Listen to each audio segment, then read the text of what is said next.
Welcome to today's video where we're going to be talking about Robot 64. This is a game that I've been recommended a lot, probably unsurprisingly because I talked about how much I enjoyed Super Block 64, and we've got another 64 on our hands. Now, I already discussed in my Super Block 64 video that I'm no fan of the throwing 64 in the title of the games because it makes absolutely no goddamn sense. Guys, you're not making games for the Nintendo 64. You don't need to put 64 after your game title. Regardless of my problems with the title of the game, Robot 64 is actually really good. All things considered, I really enjoyed my time with the game, and so I can confidently say that if you've got about 2 hours and 15 minutes to 2.5 hours, depending on how long things take you, this is a good use of your time. In case it wasn't clear, that's about how long it's going to take you to complete the entirety of the game. Now obviously the game is not perfect, it's got its pros, it's got its cons, and well, this video's goal is to talk about those things. So it's only fair to start with the good and then get into the bad. In terms of the good things about Robot 64, I think the number one thing is definitely the movement. Robot 64's movement is fantastic. Honestly, despite the fact that I generally enjoy Super Block 64's movement more, I do think that from a more game design perspective, Robot 64's is probably technically better. And the reason that I say that is that Robot 64's movement is actually slightly more restrictive than Super Block 64's is. And generally speaking, when you hear more restrictive, it has a negative connotation, but I think in this case, it doesn't quite hit that. The reason I say that is because freedom of movement is a really good thing, but too much freedom of movement risks you having a game that ends up becoming too easy to the point where the obstacles need to get absurd before it actually starts getting challenging. Whereas when your movement is a little bit more restricted, it makes it so that your momentum and decision making matter a little bit more. I would say that when it comes to movement freedom, I can sort of put it on a scale. At the bottom of the scale when it comes to movement freedom, we have your standard sort of obby games, where the controls are really limited. Once you jump, that's pretty much a wrap, and well, that's all I can say on it. Then when you go further up the list, you get games like Stars Align. You have a lot more control of your character, but there's still a lot of scenarios where the game just yoinks control away from you and it feels like crap. Then when you start getting towards the more free section when it comes to movement, that's where I would probably put Robot 64. And then finally, all the way at the end of the spectrum would be something like Super Block 64, where you have a ton of movement freedom. My point is that I think the level designers have a lot easier job putting things together when movement is a little bit more restricted, but it's always sort of a difficult line to toe, because you never want to make it so that way your game is too restrictive, but on the other hand, if it's too free-flowing, then the game becomes too easy. Now, I'm not saying that Super Block 64 is too easy, and like I said, personally, I prefer that level of freedom, but coming from a more objective standpoint, I think that Robot 64 probably hits the sweet spot. The amount of options that you have in terms of being able to move, well, there's a lot of them. You can jump, double jump, spin in the air in order to slow your descent, do a long jump, do a backflip, do a sliding backflip, do a dive in the air, and all these different movement options have different interactions with each other. So for example, if you decide to do the spin in the air to slow your descent, that's gonna lock you out of doing any other movement abilities.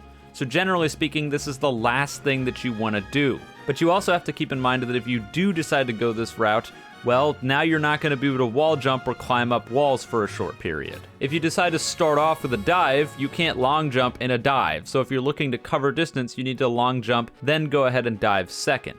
But sometimes you want to cover a very specific distance, so you might dive first and then decide to spin out of it.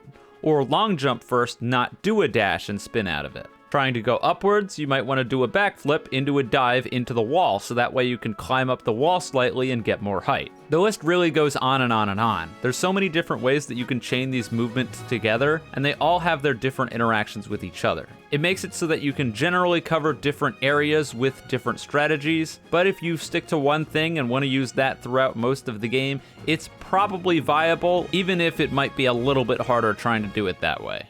Moving forward with positives of the game, and I think the next thing that I want to talk about is the level design itself. Level design in Robot 64 is honestly a little bit hit or miss. Maybe this isn't the right spot for it, but sometimes Robot 64's level design really hits, and sometimes it's just not very good. I would say that most of the beginning levels, especially the water level, are pretty well designed. They generally funnel you to the right areas that you need to be in order to collect all of the ice cream that you need to get, which is Robot 64's version of Mario's Stars. And it has enough interesting environments and changes of pace when you go through portals that bring you to bonus areas that it keeps you engaged the whole time. But then you get to other things like the new Neo City, where it just feels empty, flat, and like you need to cover huge areas that have absolutely nothing in them. I don't know if this was fatigue because they were getting further towards the end of the game by this point, but it just seems like the density when it came to getting to levels like New Neo City really fell off.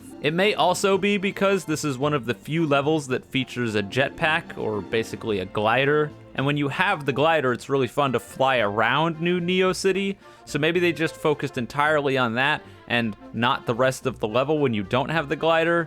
But then again, the first level in the game, which also features a glider, is not nearly as egregious as this one, so I don't know. I would say, as a whole though, the level design is pretty solid. There was never really any of the ice creams that I was trying to get where I felt like I have no idea even where to start on how to get this, and I did end up 100% completing the game without having to look anything up, which generally speaking is a pretty good sign. I talked about the glider just a second ago, but the power-ups in Robot 64 are also a pretty good time. I will say that it was lacking in a bit of variety, as if we don't count DLC, when you get to the end of the game, you've only ever interacted with 2 power-ups, which feels like it's a bit of a missed opportunity. That being said, those 2 power-ups are a lot of fun to use. The first power-up you get, and definitely the most entertaining, is found in the first level of the game and New Neo City, like I mentioned, and that is the glider. This lets you basically shoot off and fly around.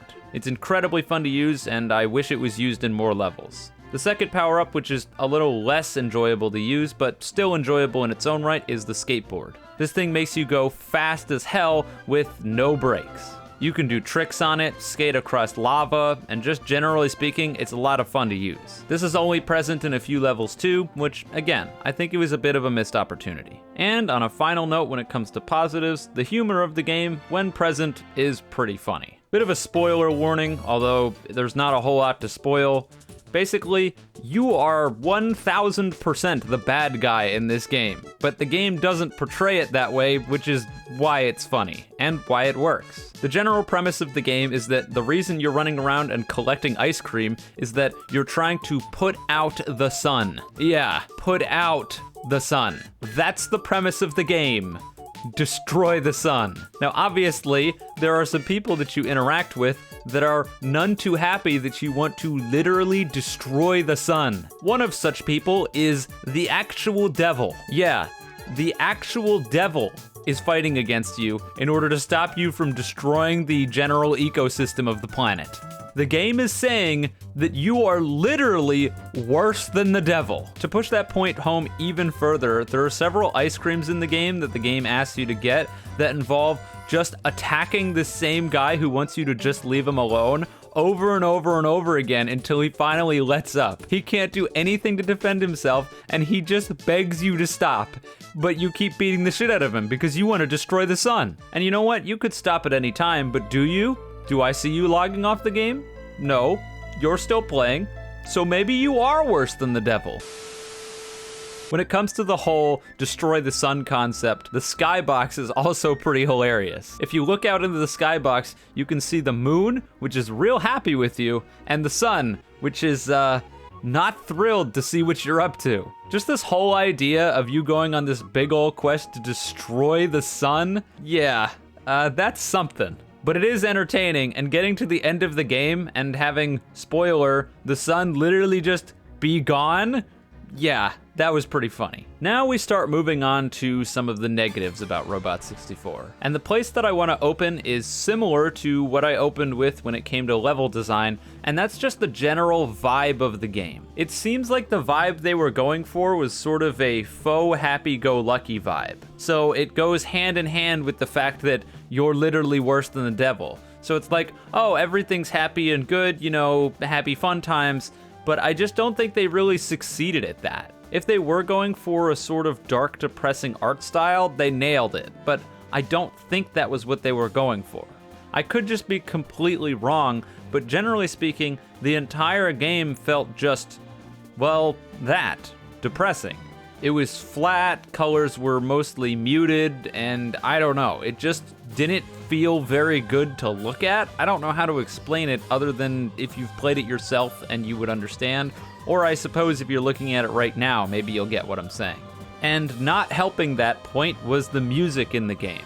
This is another one of those things that is definitely just entirely opinionated, but I could not stand the music in this game. I hated it. I know this is all personal preference at the end of the day, so it's not an objective reason, but I've made it a point in a lot of my game reviews or first impression videos to usually mention sound design if it's either really good or really bad, and then I won't mention it if it's just sort of mediocre. But this is one of those instances where the soundtrack is all original, and so I want to give them credit, but I hated the soundtrack. So it's hard to do that? I don't know, I think you probably sort of get where I'm coming from. There were some funny nods, like when I was in the water level and I could hear the very distinct Yoshi sound from, I believe, Super Mario World. And the fact that the music changes depending on whether or not you're underwater or you have a power-up or any other sort of thing is really cool, but the music itself sucked. So, I don't know. That was just rough. Speaking of other negatives, Jesus fucking Christ, these stupid outlets that you need to swing on. What the fuck were they thinking, and how the hell did this get past playtesting? Seriously, there is no way that they tested this and went, yeah, this is fine. It's really, really bad. So let me try to explain this the best I can. When you jump onto one of these electrical wires, it automatically grabs onto it. You can also grab onto it by clicking the mouse. So already it's a little bit weird that you have multiple controls that do the same thing. But the real problem comes from when you swing and then you jump off, and guess what fucking happens? You just land right back on the thing you just wanted to jump off of. Oh, that's brilliant. So I time my jump, and then it puts me back on, and then I need to jump off again, I lose all my momentum, and I plummet to my death. These fucking wires killed me more than anything in the entire game by like 20 times. I'm pretty sure I completely game overed like twice outside of these sections. And then these sections themselves probably killed me 7 or 8 times. That's ridiculous. I don't know how there wasn't some sort of grace period put on these. I don't know how they weren't just, I don't know, thought about whatsoever, but I guess the people behind the game just said it's good enough and pushed it out, and it was not good enough because this was ass. On the final note when it comes to negatives for the game, I want to talk about the DLC for a second. So Robot 64 is obviously completely free. You can play through the whole game free of charge and it'll take you about 2 hours and 15 minutes, give or take. That's really good value because, well, it's literally completely free. That being said, there are 2 levels of the game that will cost you 250 Robux. These bonus levels, in my opinion, are just bad and are 100% not worth your money. Despite how much I enjoyed the game itself, I just can't recommend buying this because the bonus levels do not even remotely live up to the quality that the rest of the game has. It feels like they were half finished and the developers just decided, well, we're not done, but I guess if people want to play these unfinished levels before we move on to other projects, then whatever, they can pay for them. And that ends up really sucking because again, these levels are just not very good. The first DLC level, the B level, it already starts off kind of weird, not having as many ice creams as the other levels. Not only that, but unlike most of the other levels in the game, it also feels very linear in that there's only one real way to progress up the level. Initially, that would be fine, but with the lack of ice creams on the level, there's a lot of areas that you get to where it's just like, well, why did I even come over here? Because there's just nothing. It feels unfinished. And if it wasn't bad enough that it already felt unfinished, the last ice cream that I needed to get on this level required me to take a jar, collect 3 things of honey, and bring them back to this machine. Now the thing about holding an item in this game is that it limits your movement severely, because it stops you from doing the spin to slow your fall, because clicking will drop the item. What it also stops you from doing is climbing anything. This is a bit of a problem because in order to get to the 3rd piece of honey that you need in order to activate the machine, you have to climb. I ran around for a while and eventually figured out that the answer to this problem is to jump onto this platform, drop the bottle, grab onto the ledge, climb down, re-pick up the bottle while I'm already climbing onto the ladder, then climb up and jump off. Just to make sure I wasn't going crazy, after I completed the ice cream, I went back and did it again, and sure enough, that's exactly what you need to do. There's nothing about this that makes it feel finished, and it absolutely 100% feels like an afterthought. I don't want to be too harsh because the rest of the game was really good, but this just screams to me lack of polish, and the fact that they charged for it is almost double insulting. Maybe I just missed something and people will tell me in the comments, and if that's the case, I'll gladly retract the criticism, but I don't know how else to put this. It's just not very good. The ice level suffers from some of the same problems. Once again, this level has less ice creams than the rest of the levels. It also features the first new power-up in the game. It's a gun that's able to propel yourself upwards or whatever direction it's facing, as well as melt ice, which is obviously good in the ice level. The thing that was confusing about this level is if you talk to an NPC, they'll tell you if you combine pieces of snow together, it'll make a snowman. I did that expecting there to be some reason to do this, and as far as I can tell, there is zero. Literally none. So it just screams to me unfinished when you can do something that has no effect on the game whatsoever. Generally speaking, if an NPC tells you specifically that you can do something, you expect doing that thing to do something. But it doesn't, I think. Platforming on the rest of this is a bit challenging, and there are some jumps where it's clearly meant for you to do something, but it takes multiple attempts because you're just barely able to do it, which isn't necessarily a bad thing, but it just feels off. I don't know how to explain it. The DLC levels just feel off. Overall, just don't buy the DLC. It's not worth it, and most of the time you'll spend in there is probably gonna be based around confusion or just not having a very good time. I know I just spent quite a while talking about negative things, but really that was mostly about the DLC. The rest of the game, as a whole, is really good. This isn't a game review, so I'm not going to directly give the game a score because I haven't thought about it enough to make that fair of a judgment. Anyways, if you do want to play Robot 64, it's really good. I would recommend it, and it'll be linked in the description. With that though, I'm wrapping up here because I don't have anything else to say. If you enjoyed the video, you can leave a like and subscribe. If you didn't, don't. And with all that being said, have a wonderful day or night wherever you are, and I'll see you guys next time.